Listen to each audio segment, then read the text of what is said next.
tired of being so confused. You feel like you're more fucked up than the lies on the evening news.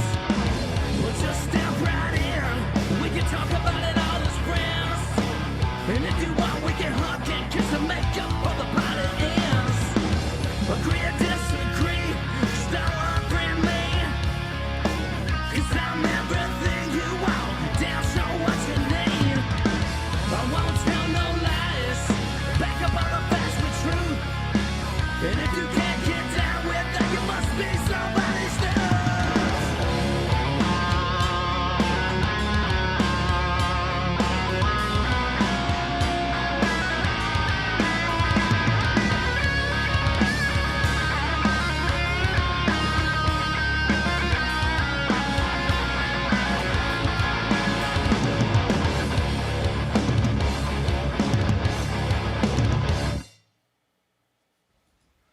Hey, Hog Twins here. Check out our friend Matthew Spirit at his podcast at The Dumb Show and his website, don'tunfriendme.com. Yeah. Welcome to the Don't Unfriend Me show. It is going to be a busy night. Leroy, check your email box. Your image is done. Your image is done. Welcome to the Don't Unfriend Me show, everybody. What's that, buddy? I didn't hear you. That was fast. That's what she said. Welcome to the Don't Unfriend Me show. You may not have seen this. First of all, my name is Matthew Spear. I'm the host of Don't Unfriend Me. Thank you for calling and watching and show. Whoops. You know, first glitch of the night. Hold on. Do it. Matthew Spear, the host of Don't Unfriend Me. Welcome to the show. The lovely lady to my right is Olivia. She is on as the weather girl / news girl / eye candy for the host. What else? Vanna White. Vanna White. Hello, everyone. My everything's good.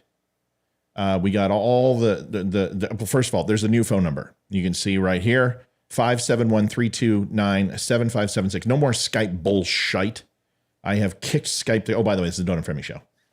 I have kicked Skype to the curb. You will now have a genuine Don't Unfriend Me dedicated phone line with a brand new iPhone here for your pleasure. Dial in.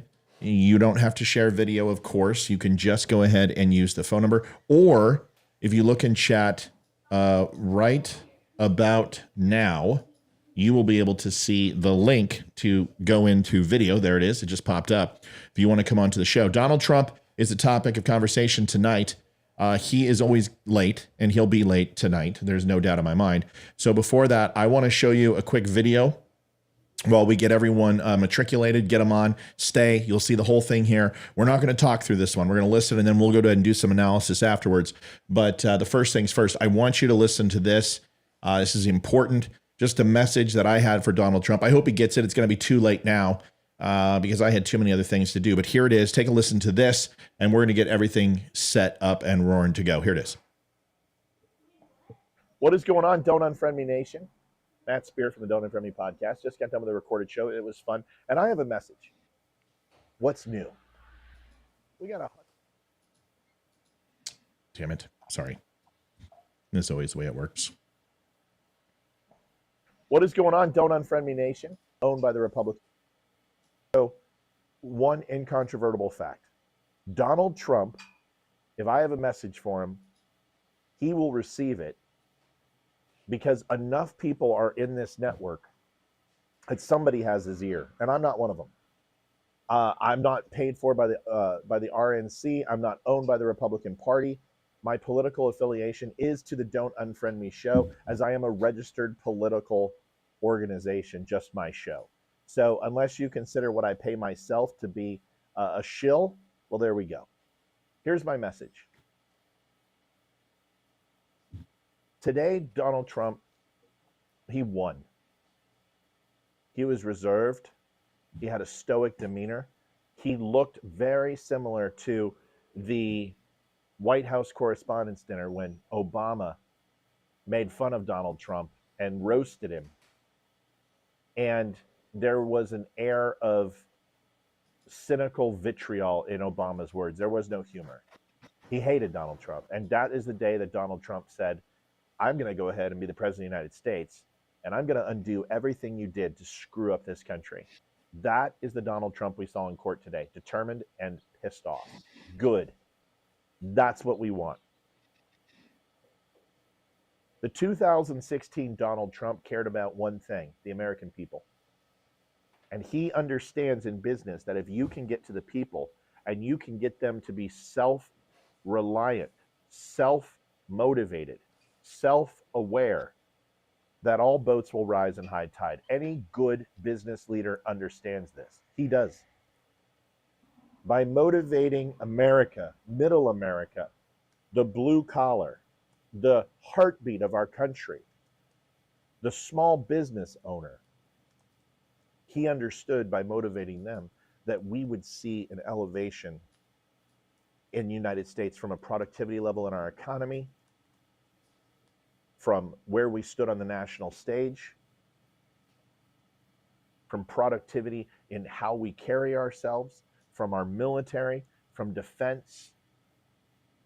And those are the impacts that we saw. We saw an incredible amount of record-breaking results.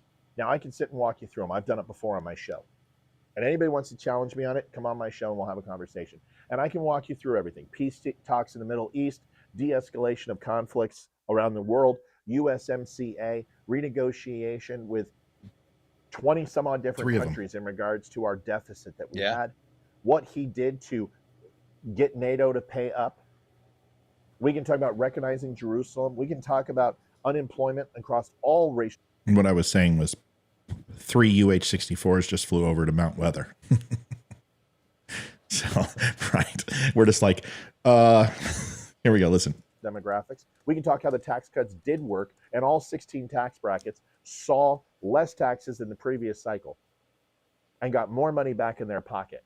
But they don't talk about those things. We never talk about those things. We don't talk about the border. We don't talk about what he did for vets, what he did for our military, what he did by going to countries that had some pretty bad reputations that were earned, whether it be North Korea or Russia, and reset the conversation, not reset expectations, reset the conversation and said, listen, yeah, you have a bad reputation with the United States, but until you do that to me, we're going to start over. The media hated that. Media knows that's not good for ratings. War sells papers and it sells subscriptions. They know this. I can sit here and talk to you till the cows go home about Donald Trump and what he did for this country. The only person who can't is Donald Trump. Donald Trump is a great salesman, but he can't present a space heater to an Eskimo. And the reason why is because it's not his strength. And he surrounds people who can do it for him. But unfortunately, he didn't have the right people in 2016. We saw the press secretary fiasco. We saw the pundits that would go on TV for him. We saw the people who would rather talk about stolen elections and other things rather than actually talking about his results. Donald Trump needs to be the 2016 Donald Trump, the guy who cared about American citizens. And he needs to tell his story. Tonight, when you do your conference, when you go ahead and start talking, don't talk about the indictment. Don't get a gag order from the judge. This judge is waiting for you to screw up this much. And when you do, he will silence you.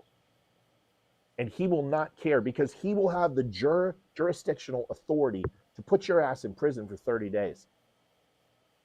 And nobody's going to question it because you're going to go up on stage, you're going to play right into his hands. Don't talk about the indictment today. Give it a 20-second overview and then talk about what you're going to do for the United States. Talk about inflation. Talk about the world standing. Talk about the value of the dollar. Talking about the depravity and the morality of firing nurses and kicking out the nation's best of our military. Talk about the lockdowns and what they did after you left, what they did to the schools, what they did with the indoctrination of our children and taking over our educational institutions. Talk about taxes. You're going to be in the middle of tax season. Every single American knows that they're going to owe when the Pied Piper starts playing the music. You can talk about the endless forever war we're getting involved in Ukraine. when you got us out of Afghanistan. Donald Trump needs to sell policy. He needs to sell what he is good at. If you go ahead and play into the hands of Bragg and the liberal media, you're going to lose. Tonight should mark and be the demarcation line between Donald Trump running for Donald Trump and Donald Trump running for the rest of the country. Tonight's the night. Lay out your plan on what you're going to do. Take it to the finish line. Stay focused. Don't get distracted. And be that 2016 Donald Trump that was just a bulldog against anyone because he knew he was right. He had experience. He had understanding. He had the wherewithal. He had the passion. And most importantly, he had the conviction. The last 2.5 years have been somewhat of an embarrassment, Mr. President. Nobody else will tell you that in your administration. I'll tell you. I've been embarrassed of you for the last 2.5 years because you gave up the one position that you had, the high ground, and you got down in the muck. Generals don't get down in the trenches. You can inspire your troops. You can set the example for your troops. You can command your troops. But what you do not do is get down there and fight the little battles so you ultimately lose the war. Tonight, strike the Democrats where it hurts, in their little liberal bleeding hearts, by being honest, being direct, and claiming what is rightfully yours. From 2016 till January 19th, 21, the success that you had as the president of these United States of America. Good luck, sir. I hope you do it right. We're going to find out. Join me at 8 o'clock tonight. See ya. Everybody, welcome to the Don't Unfriend Me Show. Leroy is in the house. Leroy, thank you for being on tonight. And then my beautiful wife, Olivia, is here. Olivia, say hello to everybody. Hello. Hello. Hello. Hello. It's a little late. So was she. It's been 3 times, and boy, am I nervous. I Folks, like that video, by the way. thanks, buddy. You know, it's I hope he watches it. I think it's a little late. I think he's a little preoccupied today, I'm sure. But, somebody needs to tell him. And you know what? Everyone, why don't you do your part? Why don't, what are you going to do to change that? Well, I just did my part. Whether he sees it or not is immaterial. It felt good for me to do it. And, I kind of needed to wipe the slate clean. Love you, buddy. What are you doing?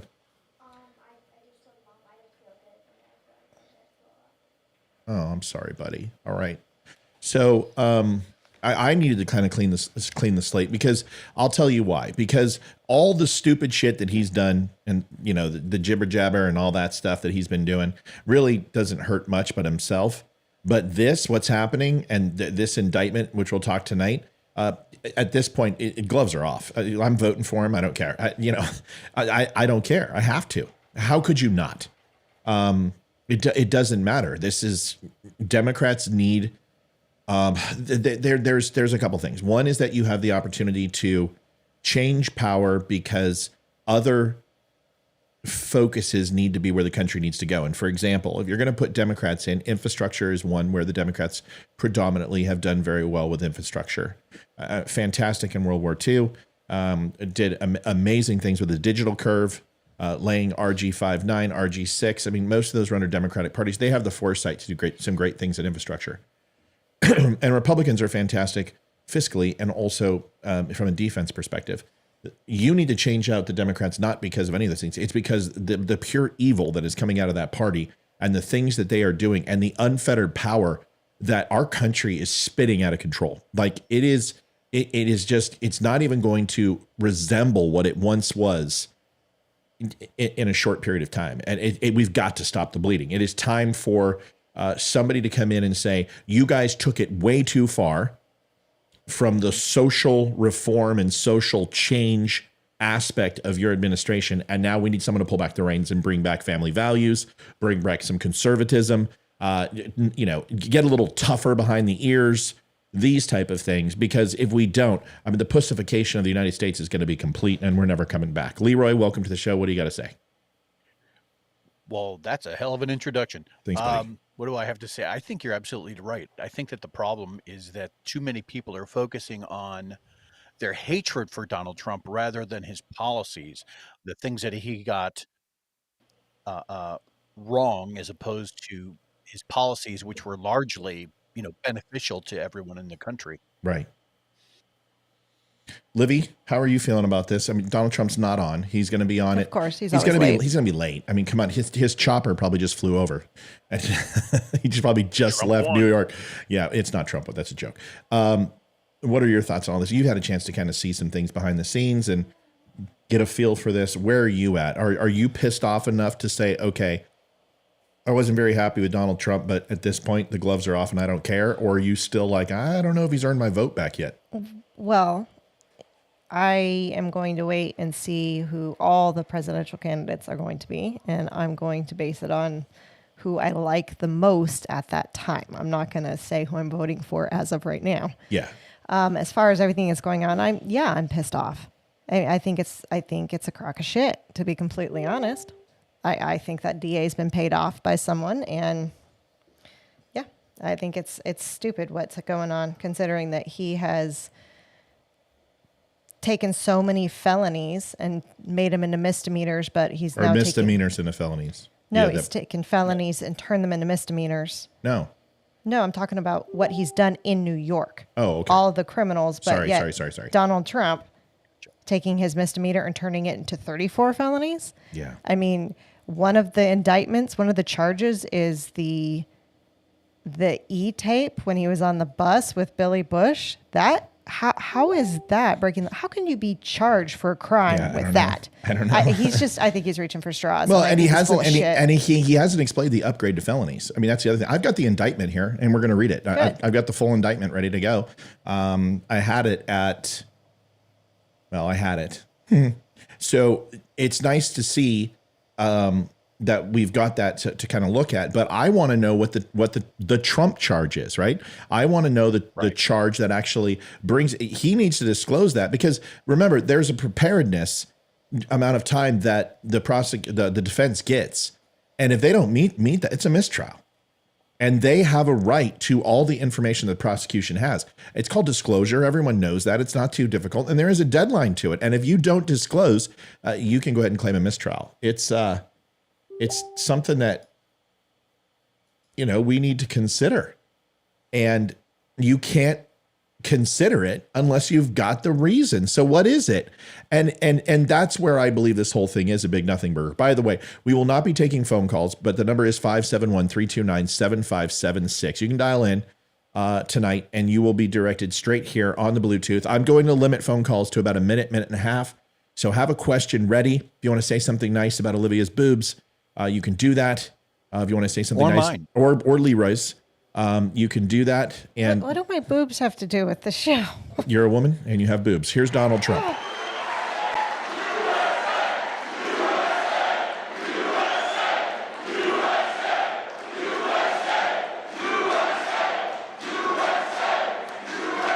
Thank you very much, everybody. And we have to save our country. God bless you all. God bless you all. And I never thought anything like this could happen in America. Never thought it could happen. The only crime that I have committed is to fearlessly defend our nation from those who seek to destroy it.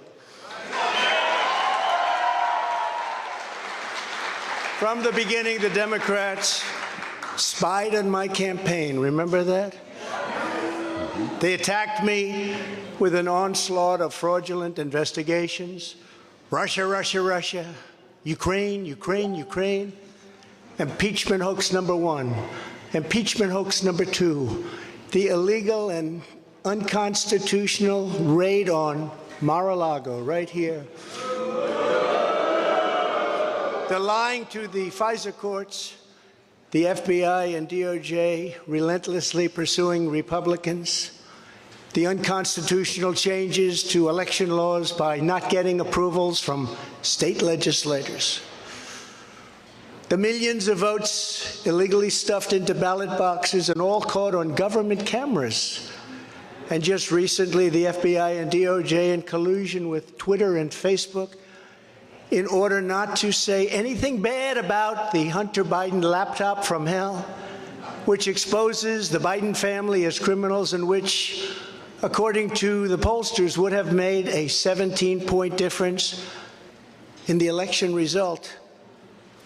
And we needed a lot less than that, like about 16.9. It would have been in our favor, not my favor, our favor, because our country is going to hell. Good.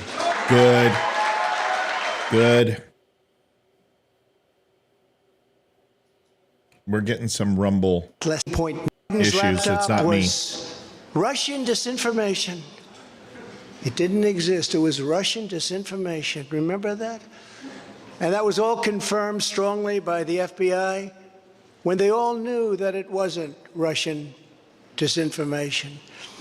And so much more. Our elections were like those of a third world country. And now this massive election interference at a scale never seen before in our country, beginning with the radical left, George Soros-backed prosecutor Alvin Bragg of New York, who campaigned on the fact that he would get President Trump. I'm going to get him. I'm going to get him. This is a guy campaigning. He wanted to get President Trump at any cost, and this before he knew anything about me, didn't know a thing about me. He was campaigning. As it turns out, virtually everybody that has looked at this case, including rhinos and even hardcore Democrats, say there is no crime and that it should never have been brought. Never have been brought. Everybody. He's doing well. He's doing well. Even people that aren't big fans have said it. They said this is not the right thing to do. It's an insult to our country, as the world is already laughing at us for so many other reasons, like our open borders, our incompetent withdrawal from Afghanistan, where we left behind American citizens, $85 billion worth of the best military equipment in the world, lost 13 magnificent young lives, and far too many to mention that are so badly hurt with the loss of arms and legs and facial Get him, Donald. obliteration. This is what I'm talking about. The most embarrassing time in our country's history, in my opinion. Then our give up on energy independence and even energy dominance.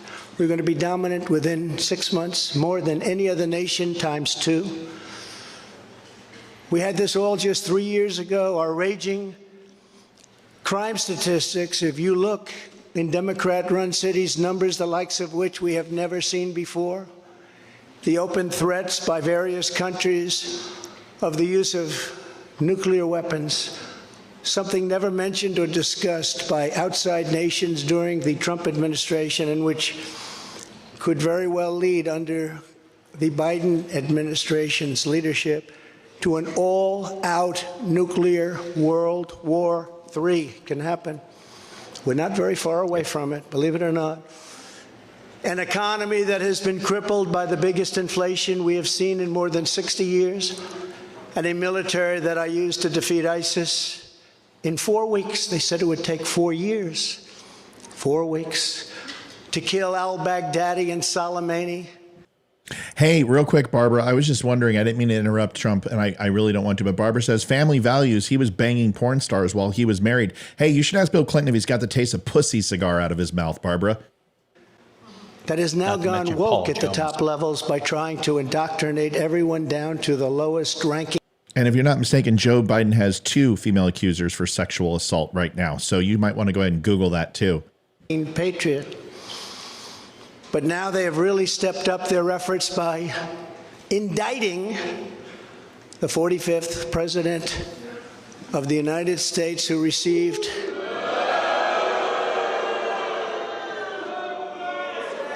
$75 million votes, which is more than any sitting president in the history of our country.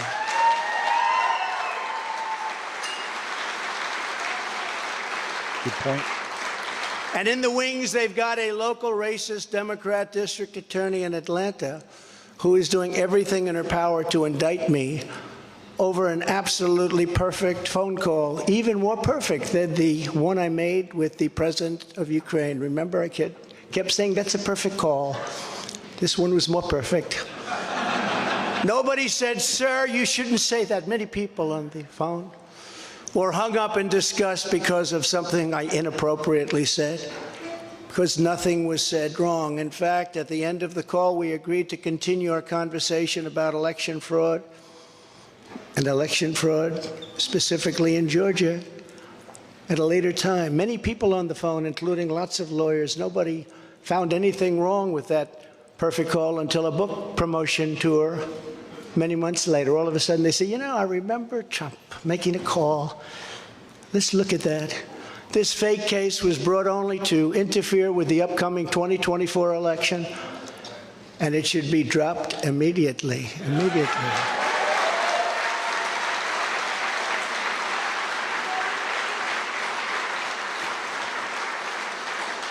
Then you have a radical left lunatic known as a bomb thrower who is harassing hundreds of my people day after day over the boxes hoax. You know, the boxes hoax, as we call it. Just so everyone knows, I come under what's known as the Presidential Records Act, which was designed and approved by Congress long ago just for this reason. Under the Act, I'm supposed to negotiate with NARA, the National Archives and Records Administration, which as of this date is a radical left troublemaking organization that red flags the Constitution of the United States and the Bill of Rights as dangerous and triggering. Can you imagine? This is what we have to deal with. But there is no criminality under the Presidential Records Act. That is not what it's all about. We were negotiating in very good faith, proper way, in order to return some or all of the documents that I openly and in very plain sight brought with me to Mar-a-Lago from our beautiful White House, just as virtually every other president has done in the past. When FBI and DOJ officials with NARA were here, I told my lawyer to show them the very secure storage room in which they were locked. The FBI's sole request in writing was, could you please put another lock on the door?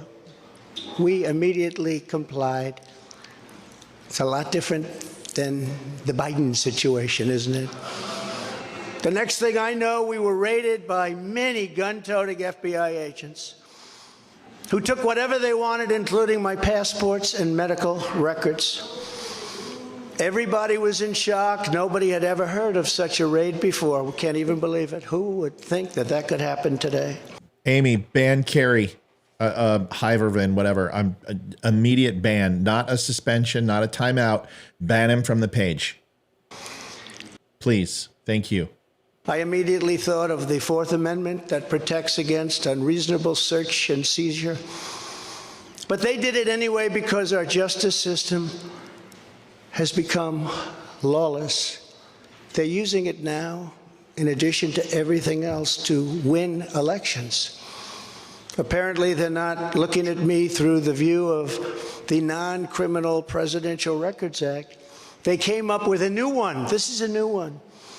And they're looking at me through the Espionage Act. Think of that. How does that sound? Of 1917, where the penalty is death. Even though that has absolutely nothing to do with openly taking boxes of documents and mostly clothing and other things to my home, which President Obama has done, the Bushes have done, Jimmy Carter's done, Ronald Reagan has done. Everybody's done. In fact, Hillary Clinton got rid of 33,000 emails, and that was okay. But nobody's done it like Joe Biden. This lunatic special prosecutor named Jack Smith, I wonder what it was prior to a change, who others of his ilk say he's even worse than they are, is only looking at Trump, yet Joe Biden took massive amounts more documents, even removed many boxes to Chinatown You believe that? Just got $10 million from China. Where did that come from? I guess they were banking on Hunter's expertise and had others stored in unsecured offices in Pennsylvania and strewn all over his garage floor where his now very famous Corvette is also stored. All over the floor, including classified documents. But that's okay. Perhaps most importantly, he has 1,850 boxes in Delaware, which he is refusing to give up. But isn't that real obstruction? That's obstruction. As president, I have the right to declassify documents, and the process is automatic. If I take them with me, it's automatic, declassify. Biden was vice president. He had absolutely no right to declassify as vice president. He doesn't come under the non-criminal Presidential Records Act. He comes under the very criminal Federal Records Act, unfortunately for him, but it's not going to matter because they don't follow the law, which has very severe penalties. He had classified documents that he took while he was a senator, which is absolutely inexcusable, and other senators, including Democrats, are outraged. But he's not being harassed and hounded like the people who work for me are. In fact, they seem to have forgotten about his documents entirely. So many, thousands and thousands, it's okay with him. They like to say that I'm obstructing, which I'm not, because I was working with NARA very nicely until the raid on my home. But Biden is obstructing by making it impossible to get the 1,850 boxes or explain why. You know what, Brenda? In normal circumstances, I would agree with you that Trump shouldn't be relitigating the past. Actually, he's setting this up for the witch hunt. So he right now, in my opinion, he is going to basically take everything that they've done against him, and he's going to put the indictment to bed and then hopefully transition into platform policy. It would be a smart move. So you go ahead and you satisfy everybody with red meat, and then you go ahead and you trim off the fat and, you know, eat the rest of the steak. So I think that's what I would do. It's what I recommended. Come in here, address it, hit the points that to refresh on what they did to him. Get yourself that red meat that you need. And then now let's go after and get some dessert. So that's my hope. We're going to find out. I think he's setting himself up for that. There's a different tempo to this and cadence than normal. Go ahead, Leroy. He absolutely needs to continue to focus on the evidence of hypocrisy and not conjecture. Yes, correct. And if he Fact. can do that and then be the politician Right. and focus on his wins and their failures, then he will get through part of this anyway. And the one thing is that you tie his failed attempt to destroy Trump and his failed policy together, which then makes Trump the obvious choice if you think about it for the middle of the road, because it's like, why are they trying to get rid of him? Well, because he was successful and he wanted to do things. So what he's going to do is I'm going to go in and I am one of the largest victims in the world of the swamp, of the radical left, and I know how to beat them. They're coming after me, and I'm going to go and get them to help protect you. And if he can make that correlation and turn that against the Democrats, honestly, even if he gets thrown in the clink for 30 days, it won't matter because he's going to make him stronger. He's doing what he needs. Whoever is advising him right now is doing a good job. I want to see the second half. I'm going to press play. Many documents were located in Chinatown. Can't explain it. Why were they in Chinatown? I don't know. Lastly, I'm under investigation. This time a civil investigation by another racist and... Do not ban Barbara. Why ban Barbara? Carrie. That's Chav. Do not ban Barbara. Barbara, she's harmless. I think it's Patricia anyway. I don't think Barbara's Barbara. I think, Leroy, I think Barbara's Patricia. Just FYI. No. Verse. I don't know, buddy. Dude, I don't know. I would know for factual. Okay, well, they share the same brain then. Maybe. Okay, bye. Who also campaigned on, I will get Trump. I will get him. This was her campaign. Never ran for office. I will get him. Her name is Letitia James. There you go. And she proclaimed while campaigning, quote, I look forward to going into the office of the Attorney General every single day, suing him, and then going home. Just before she knew me. She announced, what is fueling my soul right now is Trump. And that she had her eyes on Trump Tower. Those eyes are focused on Trump Tower. Didn't know the young lady. She even assured her supporters in an election promise that we're going to definitely sue him. We're going to be a real pain in the ass. He's going to know my name personally. That's good. That's humor. That's good. I was an illegitimate president. Think of that. With all we did on energy, with all we did on the military, on taxes, biggest tax cuts in history, biggest regulation cuts in history, right to try, people able to get drugs now that aren't approved. Hopefully you don't have that problem. Letitia James vowed to use every area of the law to, quote, investigate President Trump and his business transactions. Those transactions are going to be investigated, she said. And that of her family and his family, because we're going after his family, and we're going after them hard.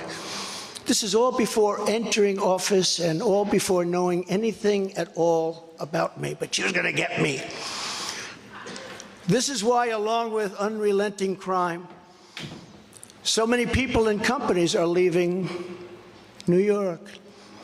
She said that I falsified my financial statements, but in fact, we're proving and will prove that my financial statements were substantially more than we submitted, not less. And in all cases have a strong disclaimer clause in them which tells the institutions that may look at that if they want to, not to rely on the statement. But they've got a problem with their case because, number one, I'm very underleveraged. They can't believe it, all the stuff they read and gave, and have very little debt relative to the value of assets. And importantly, not one bank has lost even $1. She was investigating.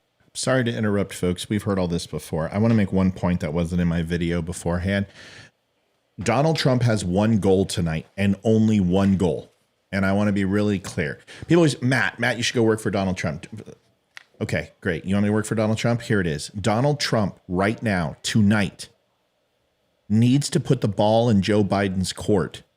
So Joe Biden comes out of the effing basement, declares, and starts running for president. The fact that he has not declared yet is terrifying. Nobody's applying pressure to him. Nobody's calling him out. Donald Trump needs to drive him out of his fucking basement and get as much airtime for Joe Biden as possible so people can see that he is an inept, complete imbecile who can't find the poop in his diaper with two hands. And if he does not come out and call him out and say, Joe Biden, this is my message to America. This is my message to the citizens. This is how we're going to make America great again. Where are you, Joe? And what are you so afraid of? And take the fucking fight right to that geriatric son of a bitch. And if he doesn't, it's a failure. And I don't, gloves are off. The respect for the presidency, there's just no more respect for this guy after what he's done. He has got to take the fight to Biden tonight. And he doesn't need to cuss like I did, and he doesn't need to get all frustrated, but he needs to take it to him and drive him out of the basement. Because if he goes and stays in the basement, he's going to get reelected. They've got to hear him talk. And CNN doesn't play those sound bites. He needs live speeches with policy, 45 minutes at a time, off prompter, to show what a bumbling idiot he is. Go ahead, Leroy, quick. Sorry. Well, what I was going to say was this is a chess game, and what they're going to have to do is he's going to have to draw Joe Biden's comments. He's going to have to get Joe to address him directly, and at that point, he can put the Dems back on their heels. That's right. And that's what needs to happen. That's it.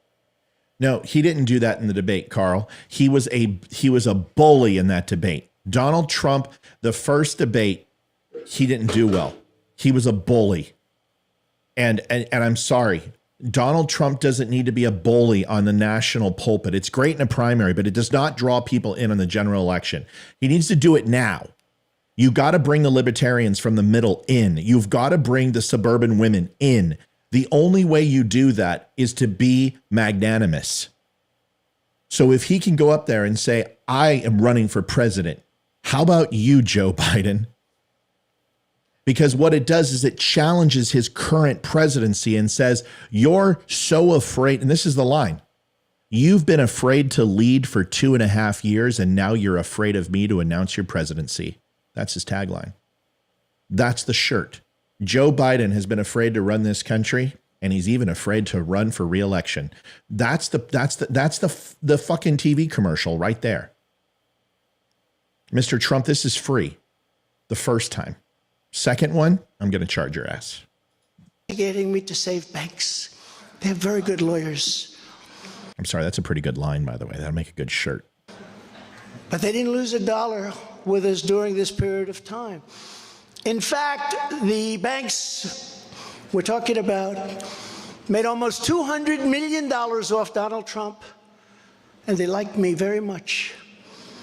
We never missed a payment, never got a default notice, had a great relationship with all of them. I don't need banks. We have a lot of cash. I built a great business with my family, built a fantastic business.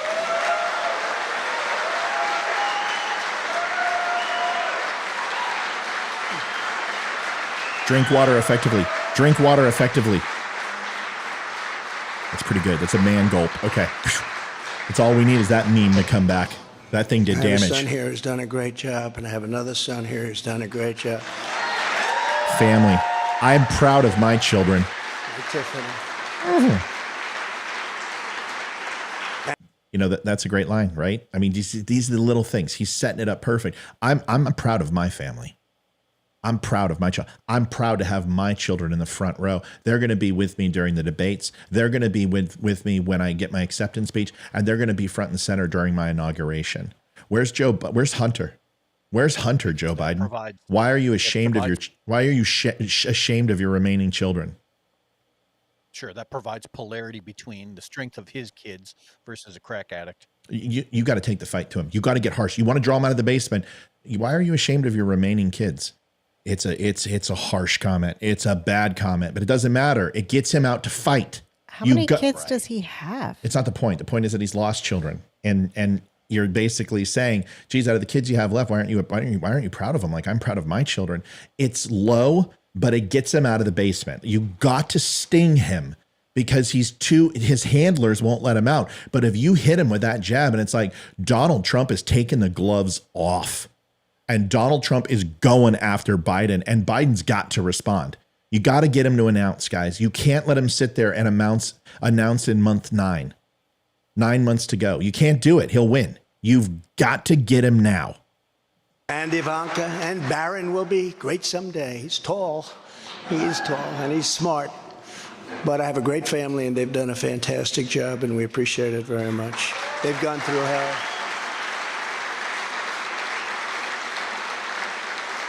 So she's suing me over banks that weren't defrauded when she should be focused on violent crime that's driving people out of the state. This is a persecution, not an investigation. She's put our family through hell. It's cost hundreds of millions of dollars to defend, but our heads are held very, very high. They want to settle the case, but I want no part of that. So here we are now. It's where we were today, in a city that was so great just 4 or 5 years ago. Small. Be small on this. But now we're there. Spent time there today, as you possibly read, with a local failed district attorney charging a former president of the United States for the first time in history on a basis that every single pundit and legal analyst said, there is no case. There's no case. They kept saying, there's no case.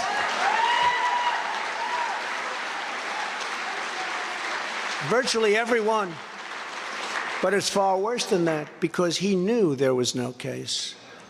That's why last week he delayed for a month and then immediately took that back and threw this ridiculous indictment together. Good. Came out today, everybody said, this is not really an indictment, there's nothing here. My lawyers came to me and they said, there's nothing here, they're not even saying what you did. The criminal is the district attorney because he illegally leaked massive amounts of grand jury information. Good. Okay, come on. Just For which he should be prosecuted, or at a minimum, he should resign. And Alvin Bragg's wife confirmed a report that claimed her husband has Trump nailed on felonies. She has since locked down her Twitter account. His chief prosecutor, who represented the Democrats and crooked Hillary Clinton in a firm run by Chuck Schumer's brother, Robert, he quit the firm in order to go to work in the DA office in order to get Trump. Can you imagine that? Hillary Clinton's lawyer, Democrat firm. Ultimately, he quit as chief prosecutor because Bragg didn't think he had a case. Think of that same guy that brought this ridiculous thing today. Yet during his investigation, this prosecutor named Mark Pomerantz wrote and published a book saying all sorts of privileged things and has been very strongly reprimanded. He was reprimanded so strongly. I've never seen anything like it. That's probably the end of it. But what he did was probably very illegal, but he was very, very strongly reprimanded. Even District Attorney Bragg was furious with him. They were having a tremendous fight in the office because of it. But hope is never lost because various prosecutors in the DA's office also quit because they thought President Trump was being treated very unfairly. How about that? Isn't that great? Oh, I love them. I'd like to meet them. I'd like to meet them. The DA's office even had a web page. Meet the team of executives who have done this to President Trump. That was the title. Isn't that nice? They immediately had to take it down. Meanwhile, overall crime in New York was up 30% last year. Much more than that the year before, with felony assaults, robberies, and burglaries all up Get by off your case. massive crime. numbers. Not the same place that I know, not the same place that you know. good. Throw DeSantis a bone. Just throw DeSantis a bone, Donald, and get another 10% of his votes. Just be like, compare that to the great state of Florida. And although we do have problems from time to time and disagree on how to run a country, look at what Ron DeSantis, and I want to thank him for taking my back and supporting me, because although politics is thick, the party needs to stand together and we have to stand shoulder to shoulder. Something like that. Something, frame it, and you're going to get some of his voters. You've got to get those voters back. Got to mark. Jen Barnes Beverly, she had said something too. Yeah. Kilo. To the effect of, everyone is going to, the Republicans are always going to vote R and the Democrats are always going to vote D. So what he's got to do is play around in the independents. He's got to try and win back some of the Republicans that he lost. And if he can do that and leverage even just a little bit of those independents and shift some of those D's over to R's. Yeah. It's got a much better. Well, 3 million people have registered Republican over Democrat in the last 2.5 years. That should tell you, I mean, that's a huge sway, right? And those people vote, right? So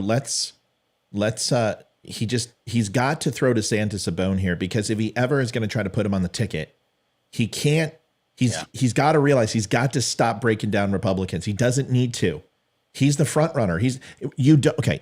First, the reason why, folks, I have to go ahead and talk is because I can get hit with copyright violation, because this is being broadcast on CBS, ABC, NBC. So I have to add commentary, just like people have to take commercial breaks. So if I don't take breaks and allow a break in this, it's unoriginal content and I get hit with copyright. So I've got to interrupt it a little bit and make some comments.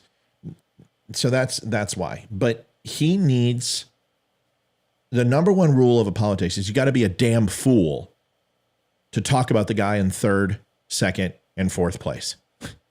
If you're in first place, you don't even acknowledge them, They're not even in the race. There's nobody even close. Even DeSantis isn't even close right now because DeSantis hasn't declared he's running. You cannot recognize these people until they're a threat. Save your ammunition, because if you start firing it, you're going to give them credibility. Now, I like DeSantis. If this was a DeSantis rally, I'd be giving him advice, because I like DeSantis too. I like them both. I like Nikki Haley. I like Governor Youngkin. He frustrates me sometimes, but I like him. So I just want to see the best primary ever. I want to see 5 hard-hitting Republicans all coming from a different place. You got the more of the blue-collar guy in Trump. You've got more of the polished elite like Nikki Haley. You've got the down-to-earth CEO, grassroots CEO, marketing type guy like Youngkin. And then you've got the military lawyer in DeSantis. That is a hell of a quintuplet. Put them up on that stage and let them fucking go. And you say, ladies and gentlemen, any one of these people could be president. So welcome to your next administration. Here's my chief of staff. Here's the Department of Defense right here. Here's the director of the CIA. I mean, I've got all my administration. Even if we all argue and only one of us comes, this is your leadership in the Republican Party. All of these people on this stage and this dais are coming onto my administration. Every one of them. Absolutely. That's what you say. They need to differentiate. The Republican Party itself needs to differentiate itself from the current administration. Yes. And what that means is to talk about the strengths of their policy, yes, and more importantly, the results of those policies. Correct. Matt and I have been saying it for a long time. Results of policy rather than what the media is throwing out there in terms of these gotcha headlines. I hate that. Here's your tagline. The Republican Party is all about choice. Democrats want to go to the singular. Why? Because that's what progressives do. They want one solution for energy, one solution for monetary system, one solution for government. One mob think rules all. Well, we're Republicans, so we're going to give you choices. We're going to put up 5 candidates that are very, very different in their approach. And then no matter what happens, we're all going to work together. So we're just going to give you a choice. You tell us which one of us needs to go and make this happen, and we will do that together. You go and do that. The Democrats are going to be held with their dicks in their hands. But see, Republicans don't get creative. They've got to do shit like that. Yes, it's Magoo. Yes, it's corny. America loves that stuff. And this is where we are right now. I have a Trump-hating judge with a Trump-hating wife and family, whose daughter worked for Kamala Harris and now receives money from the Biden-Harris campaign, and a lot of it. We recently had another trial, and the same judge told the fine man who worked for me for many, many years that if you admit your guilt, you will be in jail for 90 days. But if you don't, if we go through a trial and you're found guilty, you're going away for 10 years and maybe longer, which for a 75-year-old man with a great family really means life. Get him. What the prosecutors and judge did to that man, I will never forget, because it's right out of the old Soviet Union. That's where we are. They said, you say anything about Trump, meaning that's bad, and you won't even have to serve the 90 days. You'll walk free. And they say that to many of my employees. We have this Jack Smith lunatic threatening people every single day through his representatives. They're threatening jail terms. But talk about Trump and you'll go free. This is where we are as a nation. Who would have thought?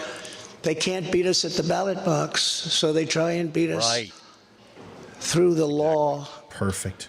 That's the country in which we live, however, right now. The USA is a mess. Good boy.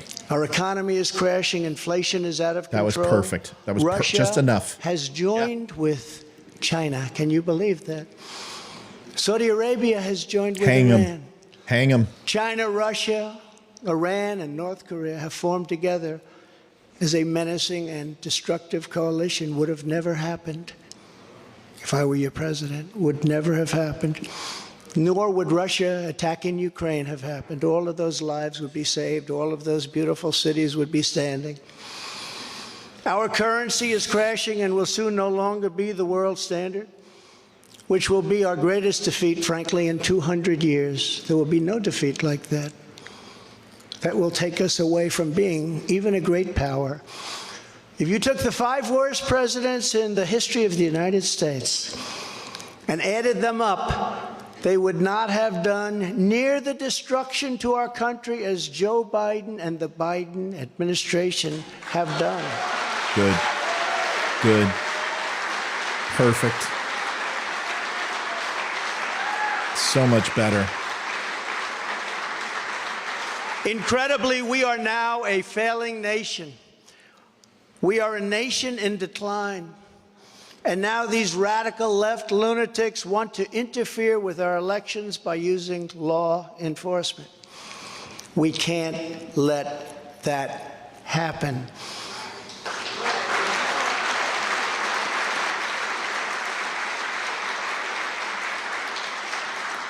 With all of this being said, and with a very dark cloud over our beloved country, I have no doubt, nevertheless, that we will make America great again. Thank you very much. And God bless you, and God bless America. Thank you very much, everybody. Thank you.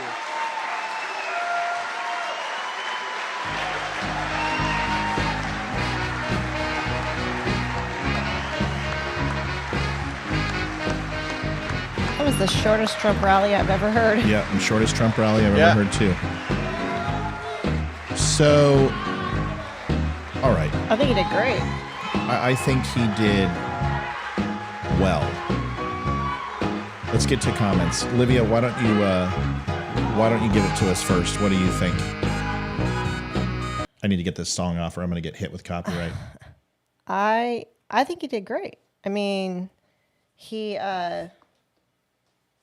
didn't go off on his tangents.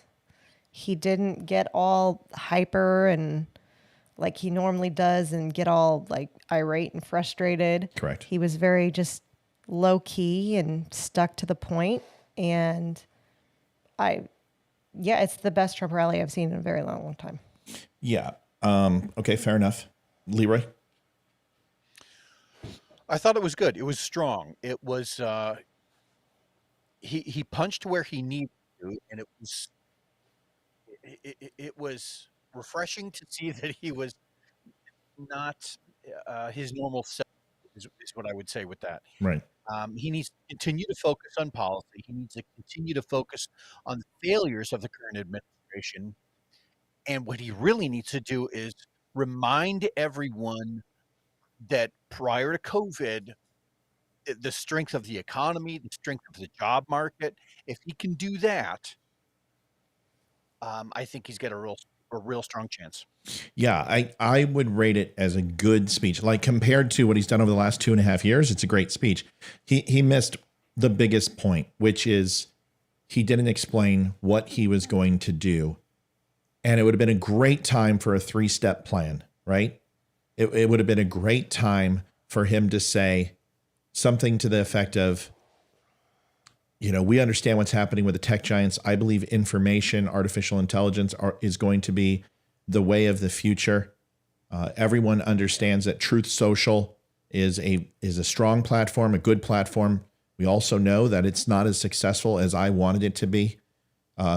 So I wanted to talk about and announce how Elon Musk and I are going to work together to make my platform, his platform, better, stronger, and how we're going to push companies like Google and Facebook and YouTube and TikTok, and we are going to lead the innovation charge with artificial intelligence and social media.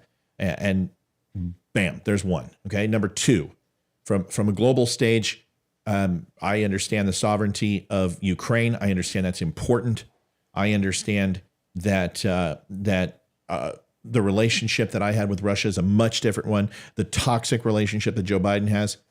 However, we are going to do what we did in the Middle East with Israel, and we're going to go in and we're going to broker a peace between those two countries. And we are going to get this conflict to stop. And we are going to find a way to make it happen, or else the United States is going to do what we always do, which is give a healthy dose of reality to both countries, and then we are going to pull out, and not another nickel is going to go into Europe until these two countries de-escalate their conflict. Number three, we are going to take the chain off of energy production. And like most things, unlike the liberals and the Democrats who have a myopic view on a singular goal on how to solve everything, whether it's energy, whether it's telephone systems, whether it's shopping, they believe in a communist, socialist, progressive way of doing things, that the government is the best owner of business and distribution of wealth and of product and running the economy in the United States. And we don't as conservatives. We want a multifaceted approach to singular problems. We want multiple options for education, vouchers, public schools, private schools, charter schools. When it comes to healthcare, we want tri-state health insurance. We want Mexico, Canada, and other countries that have the proper FDA approval to produce medicine at competitive pricing.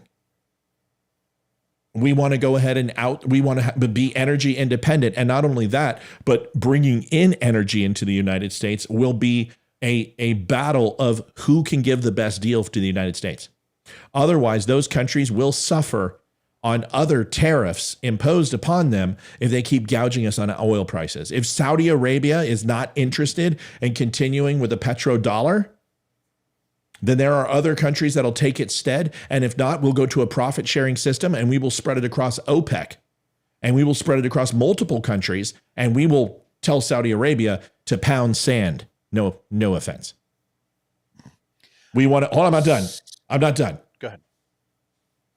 We are going to freeze minimum wage and we will have incentivized dollars through meritocracy through small businesses.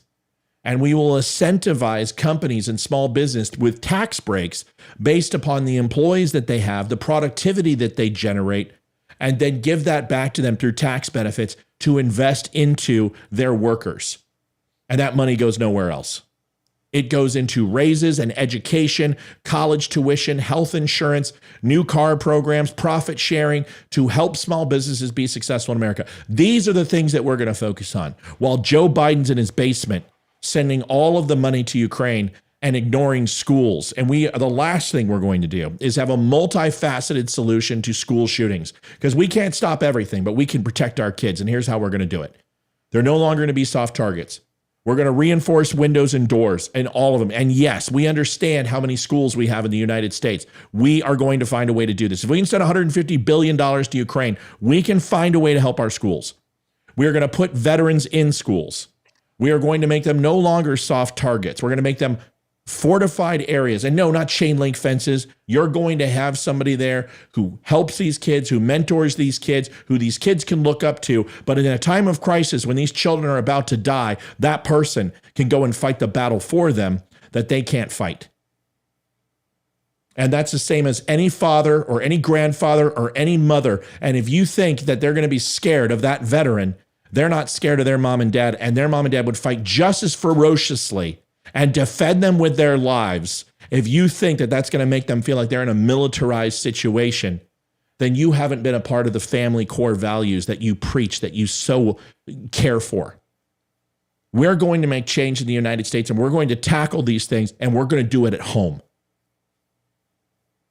If he could just say something like that, and he could have taken 10 minutes, and people would have been like, holy shit, Biden would have had to come out. I'm telling you right now, Biden's not going to come out of the basement for that speech, and that's why it wasn't great. Sorry, it's my opinion. Something I would add to that is what you were talking about in terms of the drug prices and trying to bring costs down across the United States. He could have emphasized the differences between people working in companies versus government. And what that means is when you're talking about more competition, when you're talking about more companies, right? That's how you drive down the cost. And he needs to differentiate. He needs to make sure that there's a difference there that people notice between competition in the market and the strength of companies versus government mandated price controls, because that is what hurts companies, and that's what will hurt American workers. If he can make the distinctions between those two types of policies, that's a strong point. I agree. He's got to lay out just a basic understanding of what's next. Olivia, like, what do you want to hear? Like from Trump, what did you want to hear tonight that you didn't get to hear? Is there any topic that you're like really focused on as a suburban woman who was kind of going, I don't know. And you, 2016, shit, you led me. I didn't even vote for president in 2016. What are your thoughts? To be honest, I didn't even think about it. I didn't know he was doing a speech until a couple hours ago, and I've been so busy today, I didn't even have a chance to think about it. Well, with what you heard right now, is there anything? I don't know. Okay, so that's not good because you're a suburban woman and you don't know. That sucks. Leroy, you're kind of a suburban woman. Is there anything that you wanted to hear that you didn't get to hear? Sorry, it was low blow. So, is there anything that I would like to have heard? I mean, I think just the differentiation between the strength of companies versus a strong government. yeah.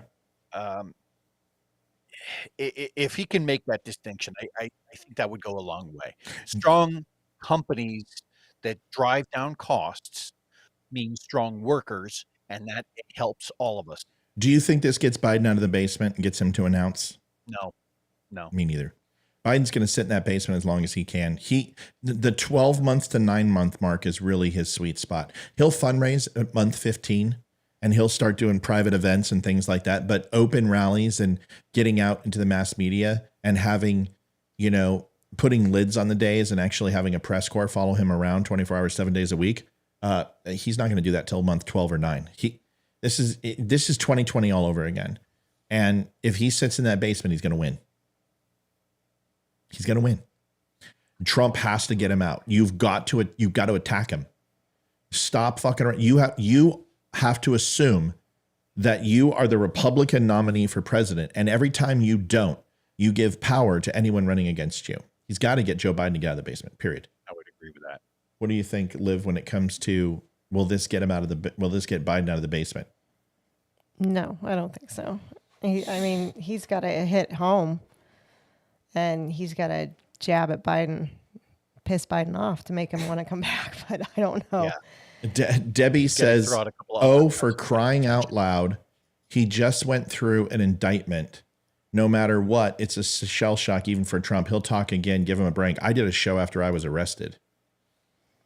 And I'm not the president of the United States. I don't give a shit if he went through an indictment. Then don't hold your press conference tonight. He did it on purpose. This is the president of the United States.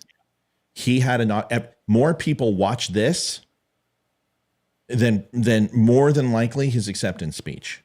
This was probably one of the most watched events ever. Democrats, independents, and Republicans alike watched. If you're Debbie, it doesn't make any sense what you're saying because he went up there and did it. So if he went up there and did it, he might as well have done it right. I just gave him accolades, but I'm not going to blow sunshine up the man's ass until his hair flies. I'm going to be honest. And he missed out on laying out at least somewhat of a plan to get Biden out of the basement. He doesn't have, I want you to imagine tomorrow morning, and I would not be surprised. Tomorrow morning, Judge Ito, that's what I'm calling this guy. It's like Ito or Aho or whatever the hell his name is. Ito? No, Judge Ito is from O.J. Simpson. So he puts a gag order on him tomorrow. If he does that, this was his one chance. And he got the salad, he got the baked potato, he got the capers, he got the A1 sauce, and we missed a good sized steak. We got a baseball steak. And I wanted a 14-ounce porterhouse. That's what I wanted. And I got a 6-ounce baseball steak. And that's fine, and that's good, and it tastes good, and it was much better. But it's not going to get Joe Biden out of the basement. Right. Do you understand the political capital of putting Joe Biden Joe Biden up on stage, Mr. Joe Biden on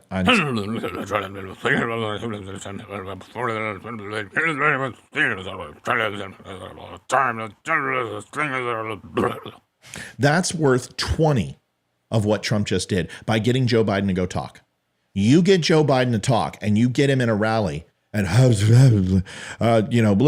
play some bites, will you please? Can we, Olivia, can you stop typing and get into the show? Biden. The show. No, you're not. You don't We need to hold these truths to be self-evident. Thank you. All men and women created by go. You know the thing. This is Joe Biden. Keep it going. With all due respect, that's a bunch of malarkey. And why is that so? Because not a single thing he said is accurate. I may be a white boy, but I'm not stupid.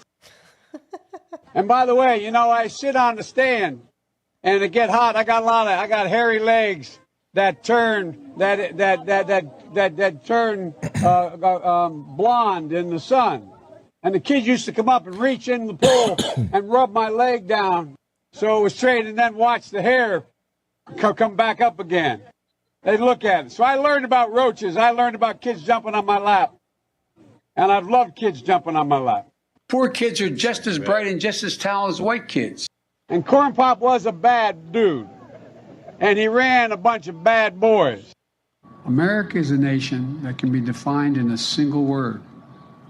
I was going to excuse me. No, you haven't. You're a lying dog-faced pony soldier. You said you were, but now you got to be honest. I'm going to be honest with you. We should make sure that we have no one going to jail for a drug offense. They go directly mandatory prison. Judge my physical and mental as well as my mental fitness. Prescription drugs. If it holds near and dear to you that you like to be able to. Anyway, we're going to get a lot done. You got more questions, but I tell you, if you have a problem figuring out whether you're for me or Trump, then you ain't black. My mother believed and my father believed that if I wanted to be president of the United States, I could be vice president. My mother and father believed. Better than anybody else. And you don't know my state. My state was a slave state. My state is a border state. My state is the eighth largest black population in the country. My state is anything from a northeast liberal state. No, your state is a piece of shit. God, Delaware's sucks. a shithole. Listen, folks, do you understand what I'm trying to tell you? That steals votes. You got to get Joe Biden out of the basement. The reason why he didn't lose in 2020, besides the obvious reasons with the constitutionality with mail-in ballots, and I've said it a million times, is that America didn't see what they were voting for. They had no idea. They gave him a shot of adrenaline or whatever the hell they gave him, caffeine, cocaine, whatever, allegedly. Threw him up on stage, and they prepped him for a week and with a cattle prod, and then shoved him up on stage, and then we didn't hear from him for another 3 months. You have got to put Joe Biden on stage. You have got to get him out of the basement. Otherwise, Donald Trump is running against a ghost. Yeah. Donald Trump is running against himself, and Donald Trump will lose against himself because America will put him on trial. He's got to run against Biden. Go ahead, Leroy. It was in the early 90s. I want to say it was like 94 when Joe Biden was up on a stage and he was talking. I think he was addressing Congress, and he ended up reading from a document, but he ended up dropping the N-word like 4 times. If anybody could like turn that into something that would be played on CNN or MSNBC, just pay for the advertising. Just get it out there. Make him defend that. I think that would actually go a long way. It's just the simple things, man, is that all you got to do is just sit out and react to his failure. That's all he's got to do is let Joe Biden traverse the country, go to the spots with hurricanes, go to the border, go to fentanyl crisis, go to Tornado Alley. And then when he goes there, you follow up and all you got to do is do it better. That's it. That's all you got to do is you just go ahead and you hit the states that he is soft in. You got to hit Ohio. You got to make sure you keep Ohio. You got to get into the Carolinas. Yeah. His stronghold is down there. You got to break the freaking South and East stronghold gap, which means you got to win Virginia. You got to win the Carolinas. And if you do that, then you'll take the rest of the South and you'll start diving and cutting into the Northeast. The Northeast is his stronghold. The West Coast, besides California, Oregon, and Washington, was not too strong for him. Nevada was close. New Mexico was close. Utah. Colorado was closer than we thought it would be. Western Texas was actually closer than we thought it would be. Donald Trump has a path to win, especially with Florida, as long as he doesn't bash DeSantis too much. Florida loves DeSantis with good reason, and he's got to be careful. Right now, he is dumb for even he shouldn't even be talking about DeSantis. Should be talking about him. DeSantis is the one who's playing it smart. Everyone right now, all the Republican pundits who are on the talk shows are saying DeSantis has to get out. He's got to address Trump. And you know what DeSantis is saying? Fuck no, I'm not. And I agree with DeSantis' strategy. Don't announce, let Trump, dude, Trump owns the news cycle and it's all negative press right now. Why would DeSantis take that away? DeSantis just needs to sit back and wait for the RNC to come knock on his door and say, President Trump isn't electable. We need you to run. And he's like, you got it. Here's what I need. I need $2.5 billion. So fucking go find me that money and I'll win you the presidency. And that's what he'll say because he knows what it takes to win. It's going to be money because the Democrats are going to throw a shit ton at it this cycle. This will be the highest amount of dollars from an advertising standpoint that goes out in presidential history because everyone's not sitting at home anymore. People aren't going to go out and vote necessarily because it's harder to vote now. Mail-in ballots are not going to own the cycle. So you're going to have to get up and go vote, or you're going to have to go register, or you're going to have to go ahead and fill out your ballot and take it to a drop box versus the way that it was done in 2020 with COVID. So the Democrats are going to have to spend the money. They can't just send out 50 million unsolicited ballots like they did last time. Go ahead, Leroy. Actually, I think the Republicans need to spend the money. The Republicans need to front a lot in order to get ahead of that messaging. Sure. And I think that's what I mean. That could actually pull out. Yeah. Yeah, that's why I said 2.5 billion. He needs to go up there and say, Hillary Clinton spent $2.1 billion. I need 2.5. With inflation and everything else, you're talking another $400 million will be spent on this election. I need to spend at least that. You want me to run, I need you to get me to $2.5 billion. And what you do is you go to Trump and you somehow work it out if he doesn't run and you have him be the spokesperson. And Trump is a great fundraiser. And what the RNC would offer him is we'll pay all your legal bills for the rest of your life. That's all they got to say to Trump. We'll pay the rest of your legal bills for the rest of your life. And you'll get $250,000 an hour on the lecture circuit. So let's just see how this plays. But right now, Trump is in a great position. He's got the martyrdom factor, and martyrs do a lot of good. He has a really good stance. He looks like the victim to most Republicans and most moderates. The Democrats, they're never going to change that. They don't care. They're hardliners. But you've got the moderates going, well, this isn't right. This isn't constitutional because libertarians care about the Constitution. And they're saying this is unconstitutional. So. CNN came out and called this complete bullshit today and said this is nothing. This is going to weaken the Georgia case in January 6th, where we're not going to get Trump on anything because this is a dog and pony show. This is all for optics. And essentially, the Democrats are shooting their load way too early. This is way too far from the election cycle to do any good. Everyone's not even going to think about this by the time November rolls around. That would actually be a good ad, is to play the audio from the actual indictment. But the whole time that's going, you just, instead of throwing up images of Trump and Stormy Daniels, throw up images of Paula Jones and Clinton. Well, and I love that he invited them to the debate that one time. Listen, people are saying, well, you can't change the minds of hardcore liberals. You don't need to. What you need to, folks, we have enough votes to win. You understand that. We need people to vote. The Christians did not show up because he grabbed them by the pussy. The NRA people didn't show up like they should have because he banned bump stocks and he had some negative comments in regards to red flag laws and background checks. He has got to go out there and Christian conservative, gun touting, 100% constitutional Bill of Rights, freedom, and family values to the core and get the Christians and get the guns voters out.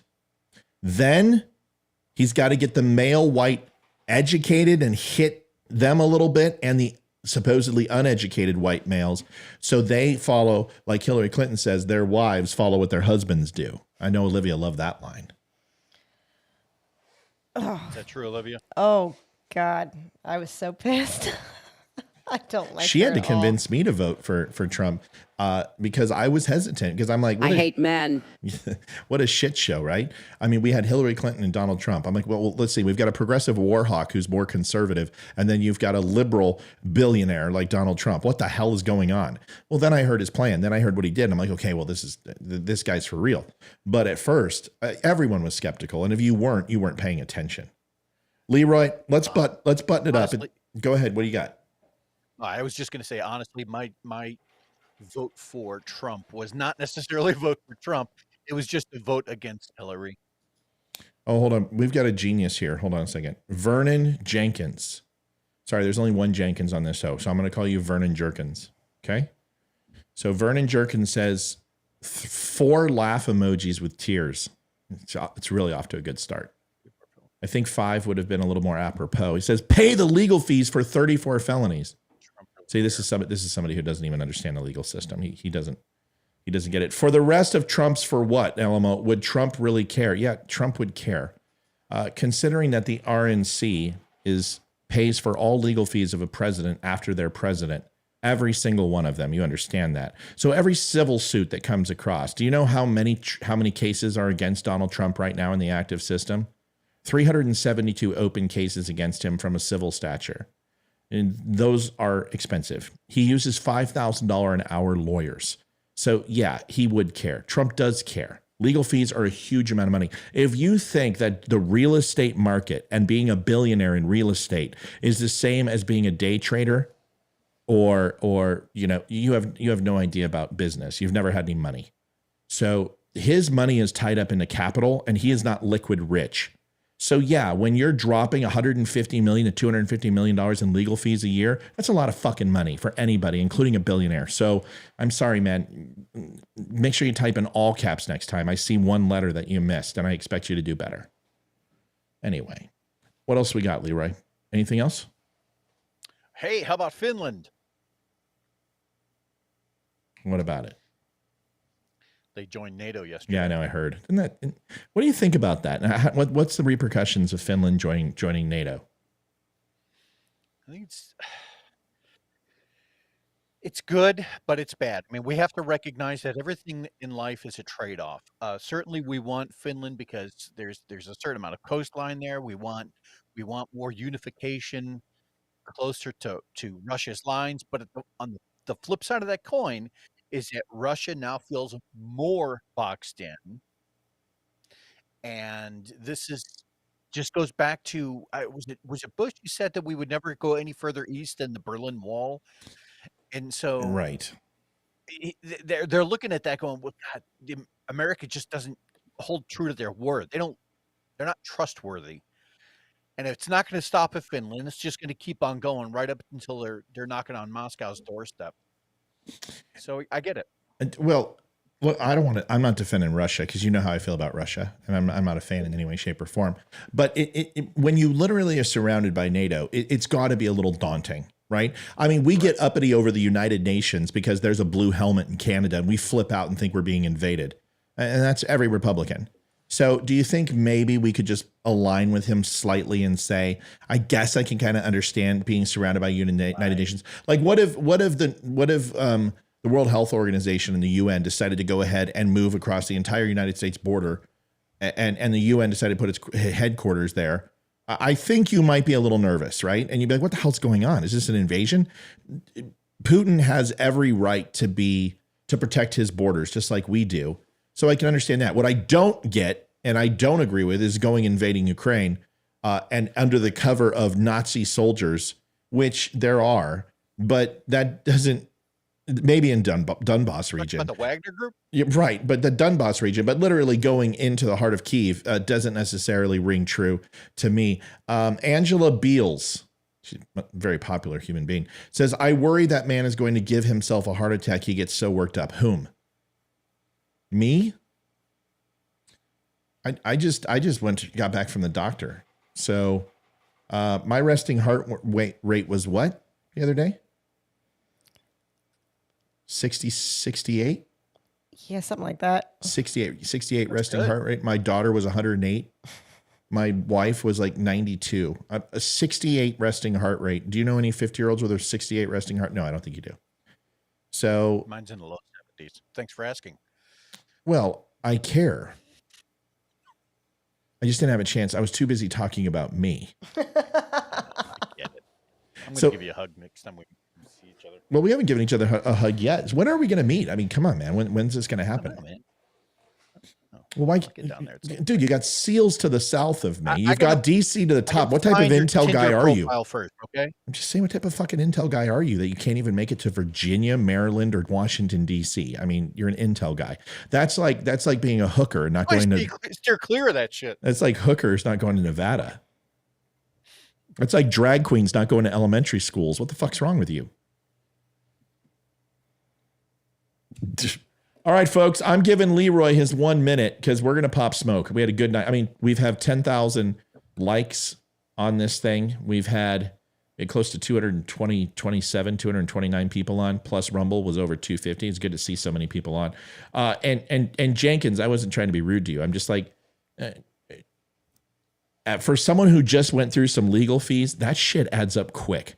I got to $10,000 in like 2 months. I mean, it's like that. And, you know, Trump's got money, but he's not liquid. That's real estate guys aren't liquid. Now, if he sells and liquidates everything, I mean, just the asset forfeiture that he would do from going bankrupt he's not going to come out with anything. Donald Trump, his real value is his name. It really is. It's his name. Marketing. That's all it is. You know, it's the brand of Trump. And, that's completely different. That's why it's so important for him to steer clear of this stuff and just get through this, punch through this, and get back to campaigning. Olivia's been quiet tonight. Do you have anything at all to say to the viewers who are all like, where's Olivia? Is she okay? What's wrong with Liv? I'm tired. I'm sorry. It's been a long day. I've been up since 6:30 and been on the go ever since. So I'm sorry. I'm just tired. All right. I know, not exciting tonight. Well, you will be. Let's give it about a half hour back rub, some Barry Manilow. Oh, a back rub? Can I hold you to that? No. I didn't think I so. write the songs that make Little Barry White. Sing. Waka waka. Waka waka. Leroy, 1 minute, go. I liked the speech. I thought it was really strong. I thought that he did a good job as far as throwing out a few jabs, but I don't think it was enough to get Joe Biden to come out of the closet, no pun intended. I think he needs to focus on the differences between policies between the Democrats and the Republicans and remind everyone that this is, in fact, a republic, not free-for-all, not mob rule. Past that, I just enjoyed being here. It was a good show, and we had a lot of interaction. It was good.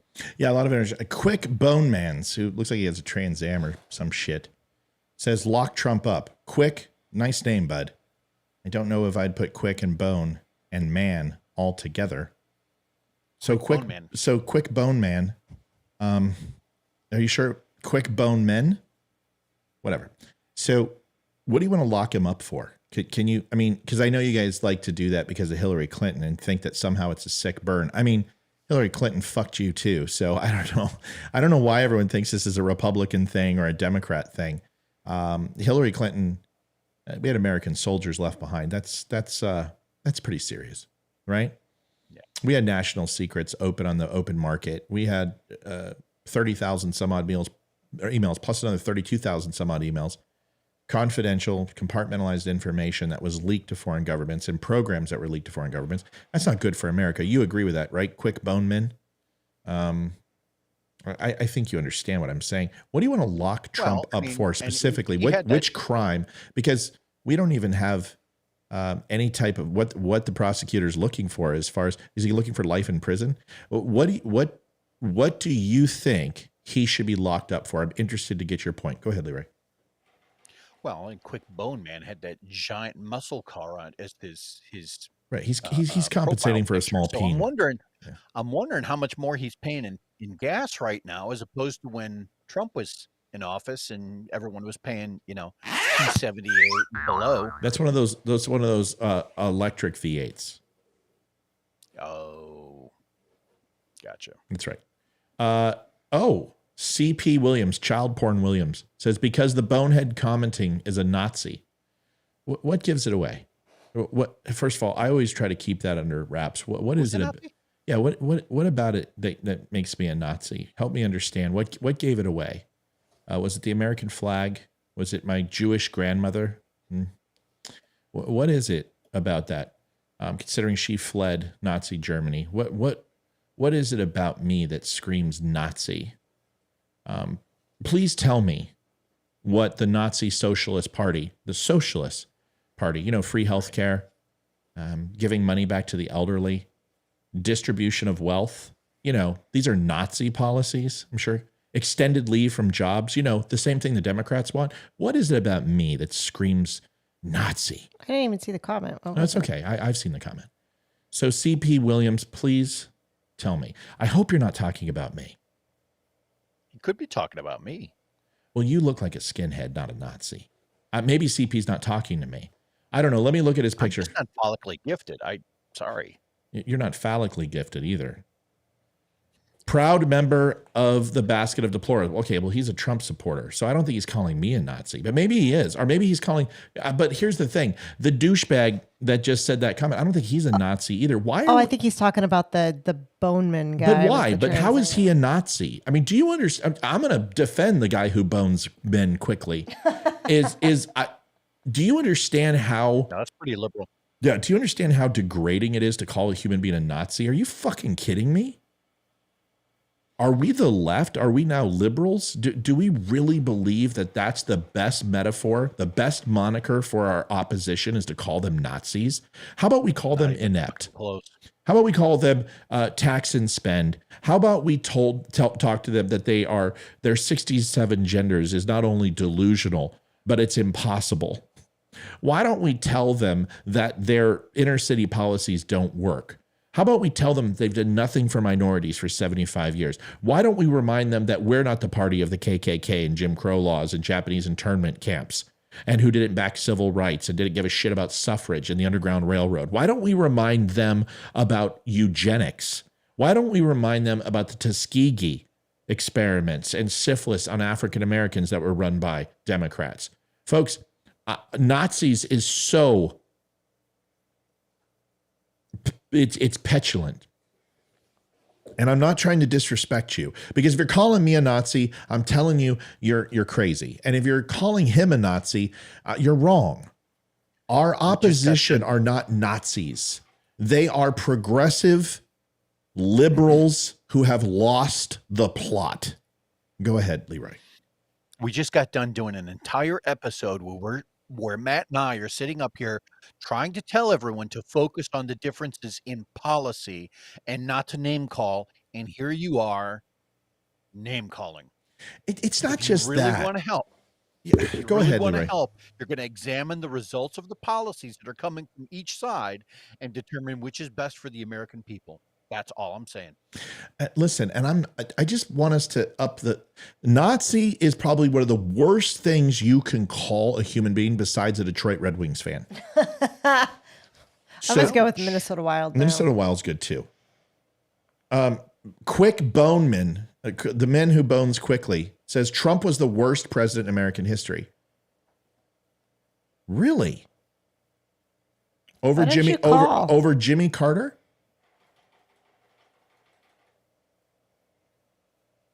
Over Taft? How about Harding? How about FDR? How about Truman? You have a person who incinerated 1 million people. That's not a big deal to you? No? How about George Bush? How about Joe Biden? Please tell me why Nixon? Nixon was a fantastic president. Nixon was probably one of the best presidents we ever had. Really? From foreign affairs, economy, from military and defense, from border, for everything. Yeah. He was fantastic. He was just, he just. Does everyone think that he broke into Watergate himself? Come on. He got caught up into some shit he shouldn't have. But nobody says Nixon was a bad president. That's why everyone was so upset. This tore the country, especially after Kennedy.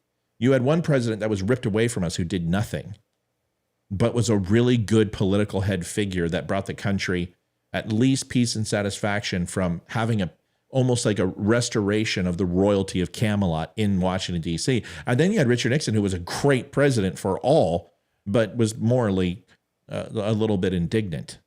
A little bit. It was morally indignant, but he was a fantastic president. Why is Donald Trump the worst president in history? What makes him the worst president? Please, I understand it's a CNN talking point, but can you please give me specifics?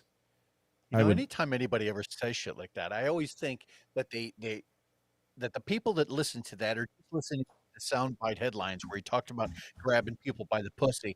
And to my point, when I was talking about Johnson earlier, it's well known, and you can Google this, folks, that President Johnson nicknamed his junk Jumbo, and that he would routinely whip it out at meetings.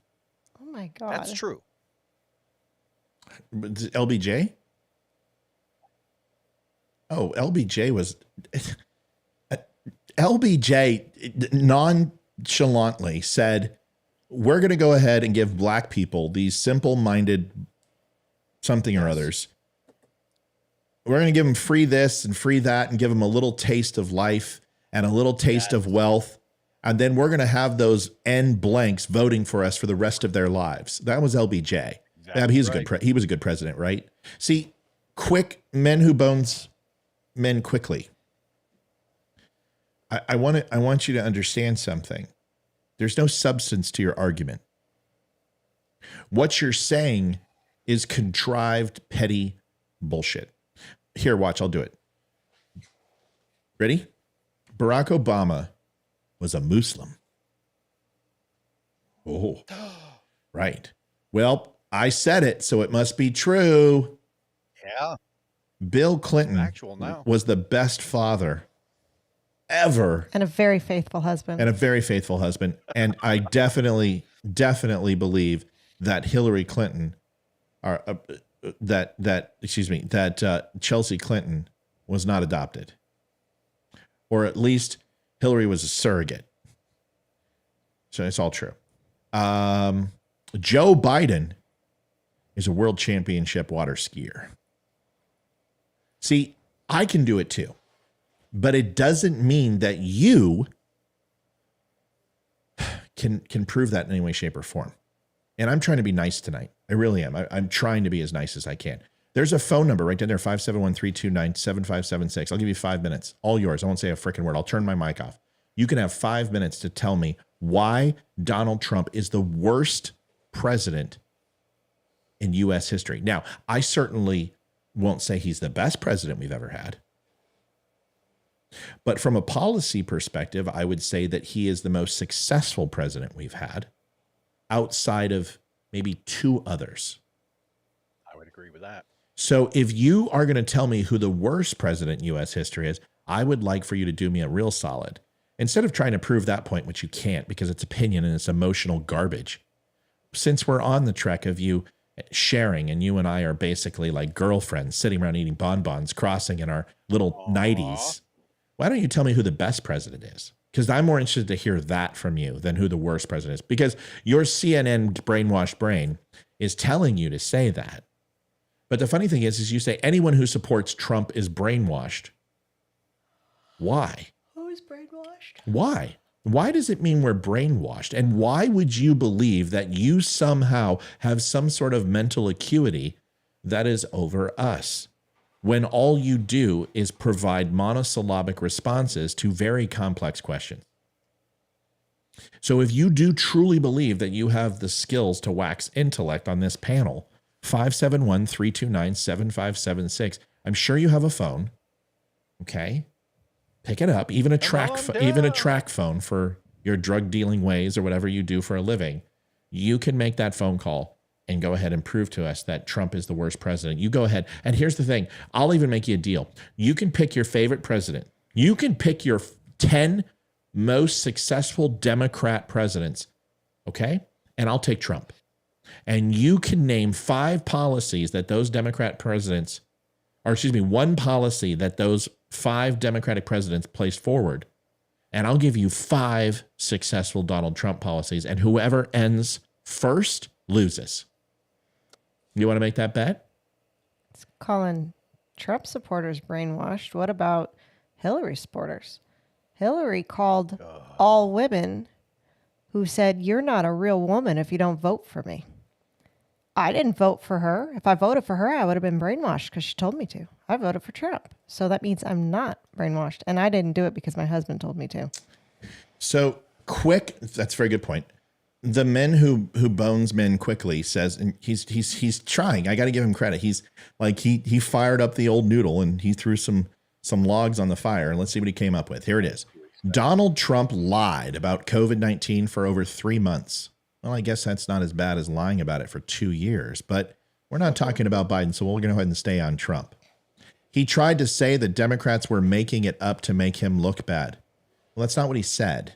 He said that CNN and the media machine were exploiting it by blaming it on him when all he had done was try to do the best things that he could for America. You took him out of context and you didn't quote him properly. So that's a lie.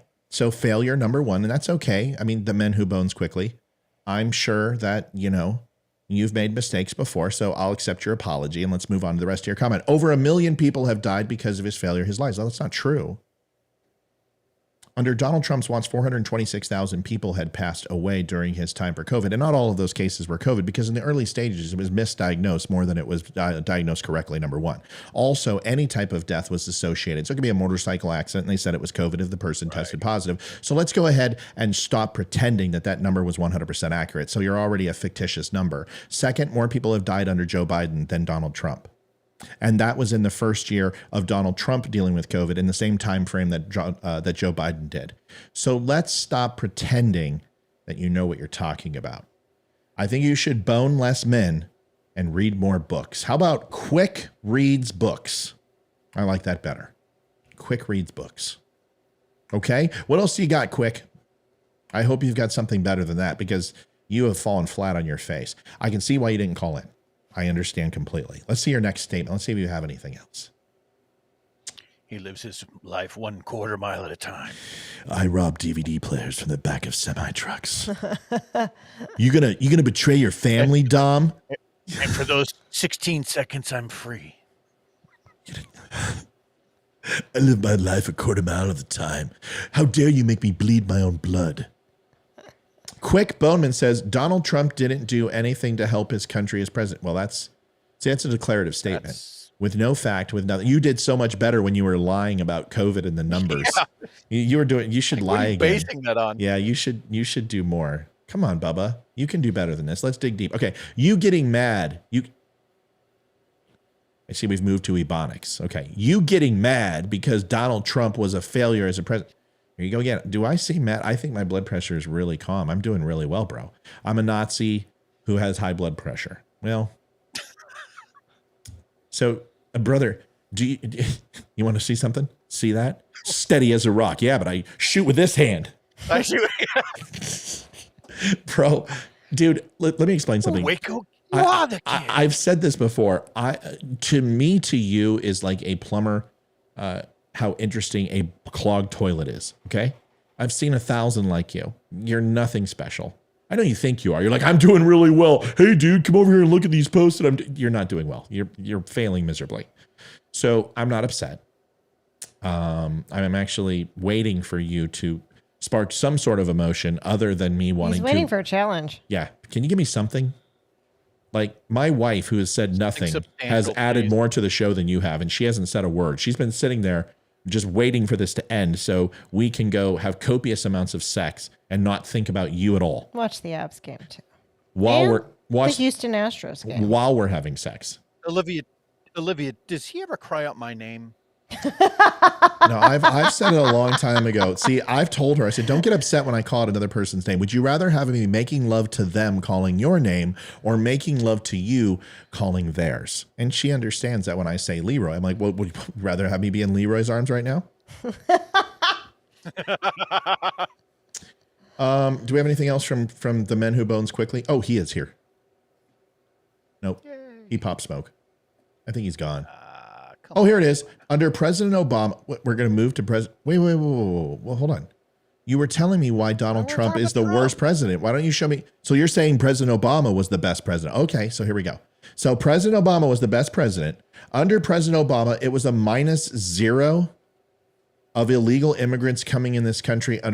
It became the highest number in his. Quick Bowman. Okay. Dude. -0? First of all, -0 isn't a number. I just want to let you know that. Okay. We're not doing algebra here. Number one. It's like saying he 140% better. No, you can't give 140%. Okay, whatever. Under President Obama, it was -0. First of all, do you know your precious Barack Obama deported more people in his first one year of his presidency than the last 4 Republicans combined? Barack Obama and Joe Biden have deported more people under their administration than every other president in U.S. history. Do you understand that? Donald Trump didn't need to deport people because he turned them away and didn't bring them into the country. The kids in the cages, by the way, that bullshit, that was created by your good friend Obama and Biden. And by the way, Biden is re-bringing that policy to the forefront and actually utilizing Trump's policies. Trump had record low immigration, record low drug seizure on the border, not record low because of failure to catch it. We're talking record low numbers of people getting over the border. He had a record low number of illegal immigration into the United States. Don't you remember the ICE fiasco, where they actually were trying people who were showing up who were criminals to get their green card and renew their visas when ICE arrested them? And what did the administration do of the Democrats who had control of the House? They shut it down and they wanted to abolish ICE. Brother, what the fuck are you smoking? You're telling me that the Democrats are the party of immigration and stopping illegal immigration? Next, you're going to tell me that the Democrats are pro-life and that they weren't racist in the KKK and that the giant Southern strategy actually took place. Bro, you're confused, and I don't blame you. And by the way, steady as a rock. Kristen wants you to answer a question. Hold on, Leroy wants to go off for a second. Go ahead, Leroy. Hold on. Did you know that President Obama, that no other president in history went to Congress fewer times, met with his own cabinet or secretary fewer times, met with his own party fewer times, and had no foreign policy? Those are all facts. And Barack Obama never sat in any meeting that lasted more than 42 minutes in his entire presidency because the man got fucking bored. The man could not sit through a collaborative meeting to save his life. He wouldn't know collaboration if it came up and sat on his face. What is Kristen? Kristen would like him to define what an assault rifle is. Yeah, that would be nice. Quick, can you do me a favor? Can you describe what a woman is first? Yeah, there we go. Hey, Quick says Donald Trump said if he ever run for Whoa, this is some really good Inglets. He's gonna run. He's gonna run as a Republican because those idiots believe anything. Let me ask you a question, Quick. So far, let me ask you a question. Say in about 10 years, when you get a pube on your nether region and you want to go ahead and date a girl, if I could go ahead and then say you want to run for office and you're going to run for city council, and then I pull up these idiotic comments that you made, are you going to feel just as bad as Donald Trump? Because the shit you've said here tonight is just as bad as some of the things you accused Donald Trump of saying. Donald Trump was a Democrat for most of his life. Do you understand that? Hillary and Bill attended his wedding. 5 years. He donated to the Democratic Party more often than he donated to Republicans. He was a Reaganite, but then he lost privilege, left Reagan after he lost his ass in the Trump Towers, or not Trump Towers, but Atlantic City. A lot of that had to do with the economy. He went and was very much a Bill Clinton supporter. I don't know what you're talking about.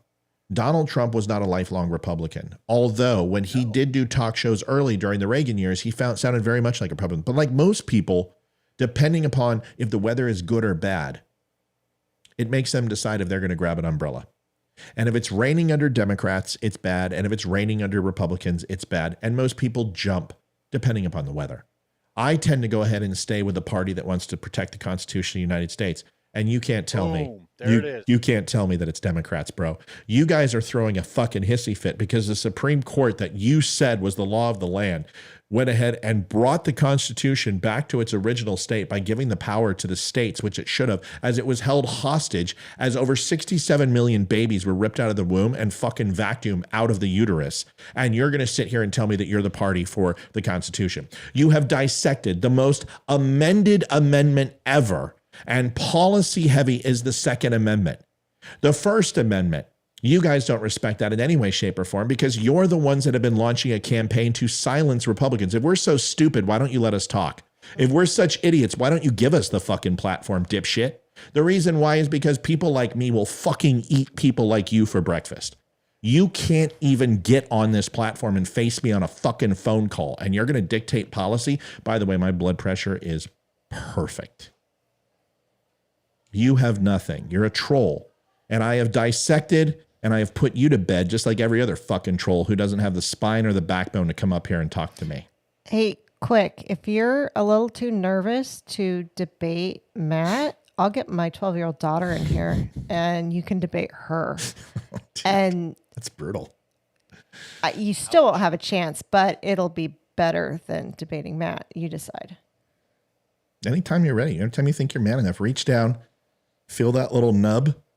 You know, that thing that makes you a man, it's ready for you. Bring it here. You may have offended him because you didn't ask what his gender is. Donald Trump was a failure. That's why he's not president anymore. No, Donald Trump's not president anymore because he didn't win the election.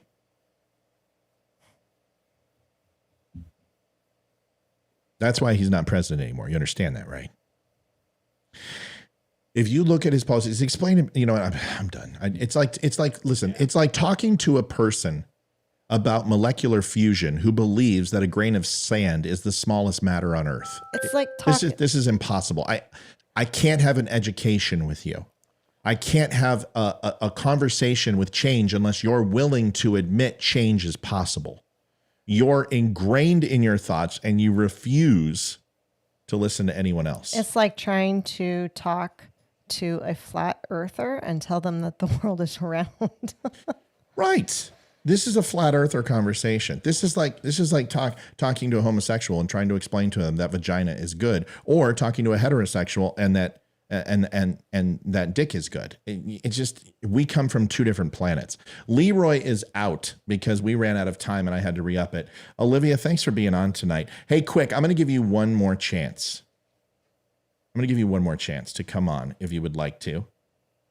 I'm not trying to change Quick's mind. I'm trying to have Quick say something somewhat intelligible. I want him to make a point that's really good that makes me go, huh, that's a really good point. Excuse me. I'd like to ask you a few questions.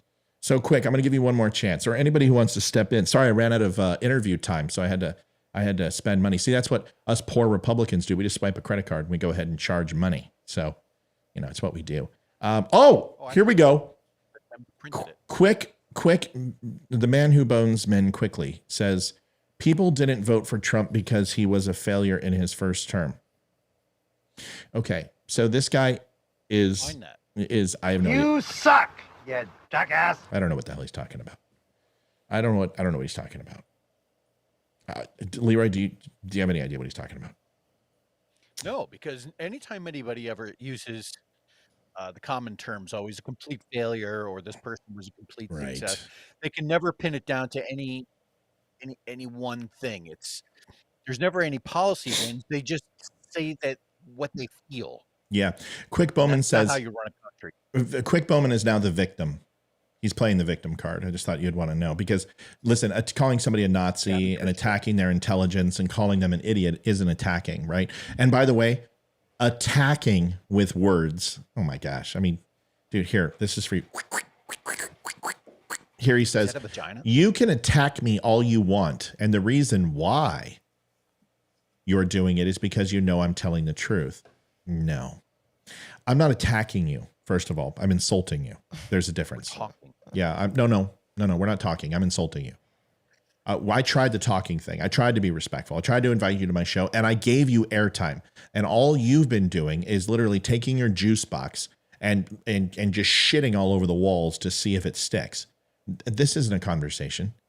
We're not exchanging ideas. You are using talking points. I'm blowing them the fuck out of the water, and then you're bringing up new ones. That's not a conversation. That's You know me. how many times at every show we see people like this? Yeah. It's these people that come on and go, "Man, you're a Nazi," and then literally after they get done doing it, they go, They cry. They cry like "Yeah." they cry like little girls. So, dude, no, I'm not attacking you. Okay. And if I was to attack you, you would know it. A couple of things would happen. One is that you would shit your pants. Number one, if I was attacking you, because I'm a big guy, I'm not a small guy. And if I'm attacking you, you're going to know it. Okay. Number two is I would never attack you. Number three, we would probably get along in a normal conversation where there were consequences for what we said. There are no consequences for what you say because you're immaterial. You're not pertinent to the conversation. You don't have any value to the conversation. You're not an integral part of the show. So therefore, anything you say, unless it's actually used with articulated thought that can make a point that can counteract anything that I've said, will you have any value in the show? And let's just face it, that's not going to fucking happen tonight for you, bro.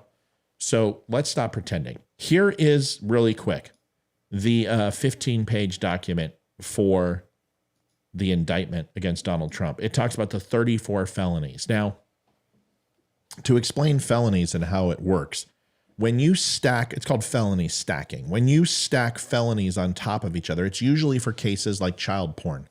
I'm sure Quick would know a little bit about this. If you get charged with, sorry, Quick, that was a low blow. See, that's attacking your character, but you're a fucking twat waffle, so you can deal with it.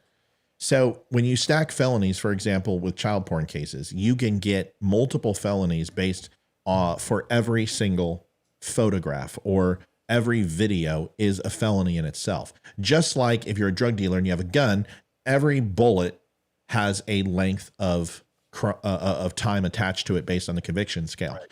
Stacking felonies is usually something that most prosecutors do to really throw the book at somebody who is a hardened criminal and a detriment to society, and somebody who really pissed off the investigators and the prosecutors. Somebody who wasn't willing to help the case along, wasn't willing to give up other people, wasn't willing to plead down, or maybe backed out of an agreement with the prosecution. So they basically say, fuck it, I'm going to throw the book at you. Anything that we had is now off. None of these things hold true. This is a grand jury investigation.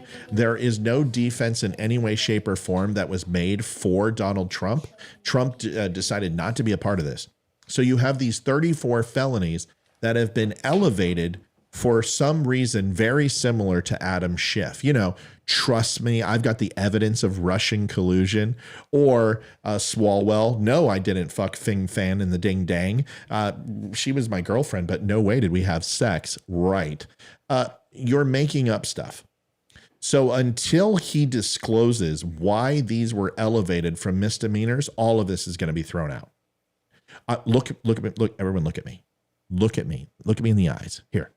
Look at me. Look at me. Looking at you. Looking at me. Looking at you. Are we ready? Here it is. This is all going to be thrown out. And I'll tell you why. Because unless this douchebag can explain why he elevated misdemeanors to felonies, which he can't because he hasn't even done that on the biggest case of his life, he released the indictment and it's not attached to it. He doesn't have what he needs. The only thing he has is the news cycle to make this go on as long as it can go until the defense of Donald Trump can file and say and look for a dismissal on these charges. Then it drops it down to a misdemeanor. And then what he's going to do is he gets what he wants, because when you stack the deck with the law, he knows if the misdemeanors would have been entered, they all would have been dismissed because of statute of limitations. But by making them all felonies, then they're downgraded to misdemeanors and the case gets to be heard. Do you see how this works? When jurors' prudence is used and it's at the discretion of the judge, then the misdemeanors are still admissible in court. Not inadmissible, admissible. So what you're going to have is at least this is going to be heard from a preliminary and discovery standpoint. But ultimately, that's a big, giant nothing burger, like I've said before. Now, I've said it many times. If Donald Trump broke the law, he needs to be held accountable. I believe in the rule of law. Unequivocally, vehemently, so does Leroy, so does Olivia. But you haven't proven anything. So when you say lock Trump up, what you're really trying to say is, and you're saying the quiet part out loud, and you're letting your mask slip a little bit, Yuri, is throw my political opponents in jail. Exactly. That's what you're saying. That's not a political strategy. That's oppression. That's a dictator. It's tyrannical rule. It's ultimately what the Democratic Party has become. When we can't win, let's go ahead and throw temper tantrums until we do get what we want. Right. So unfortunately, it's not going to work. So Donald Trump's lawyers are a lot richer and they are smarter and they're going to win. And unfortunately, this is a big nothing burger. And the problem with this, Quick, is that I do believe you have a case in Georgia. I do. A much better case because words and intent and emotion and conviction have nothing to do. It's only what was said. And Donald Trump, the way he said it, very similar to January 6th, without intent, looks really bad.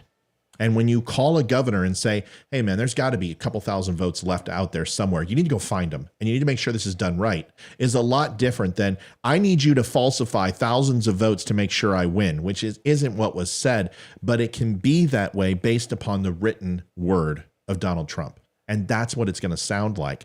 There's a much better case, but that's probably going to be thrown out too. And January 6th is just a bunch of bullshit because you and I both know 2 hours into Trump's speech, that fucking riot was going on. And if you're going to sit here that he decided to go ahead and continue to carry on with his speech and he choked out a Secret Serviceman who was driving the car in a limo that has a partition in between it, you people need to stop.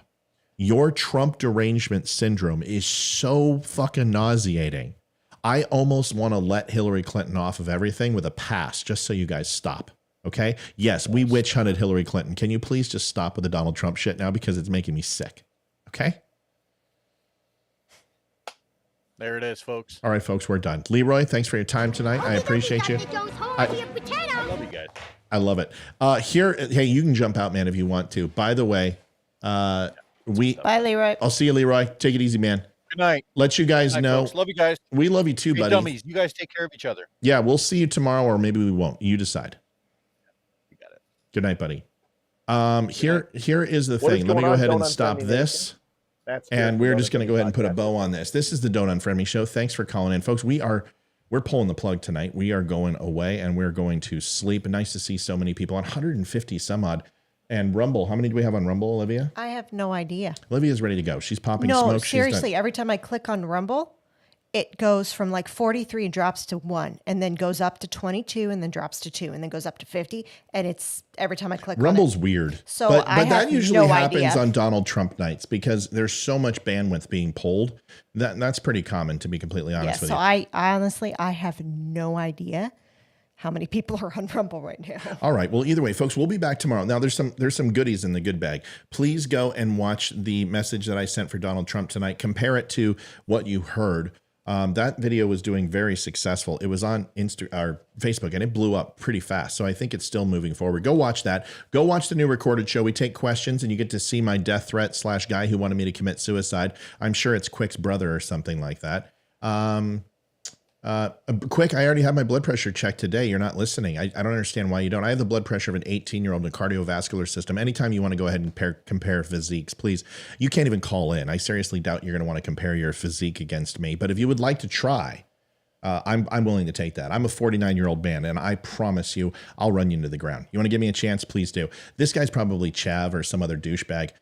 We'll see him tomorrow and see if he comes back. Folks, good night. Thanks for calling the Don't Unfriend Me Show. Thank you for watching the Don't Unfriend Me Show, and thank you for participating in the Don't Unfriend Me Show. And you can follow us at the Don't Unfriend Me Show at thedumbshow.com.